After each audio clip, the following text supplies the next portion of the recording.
Adihang dapita kining atong pana atong kasahon kay katong karpa tilapia ato na pong pangtuhugon. Kakuha man dayog tilapia. Namata. Amo nang naigoy ang mata kaya matanggi tutukan huno na sa tilapia oy hasikian man niyo. Anamana na po dayong kuraho og dayong napita pagtunga hastang tuga sa karpa. Karpa.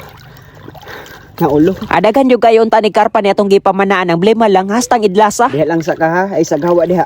Sige dili lagi may manghawa. Sa lumi na lang diha kay basin dinigtungan nimo na kay makuha. Dihang dapita pagtunga wala man abante na lang ta sa unahan.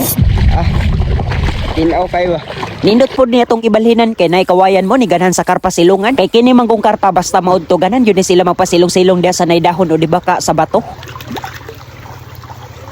Unyang tirada lang po ninyo basta mamana mo labi na makahiring mo dihan ang dagagarpa. Ayaw palabi dagapakapak kay kung matugaw ni ha mo abanti dayon ni sila pasubida.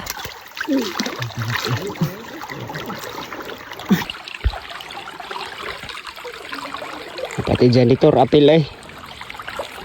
Lamay tiyan itunuan ba?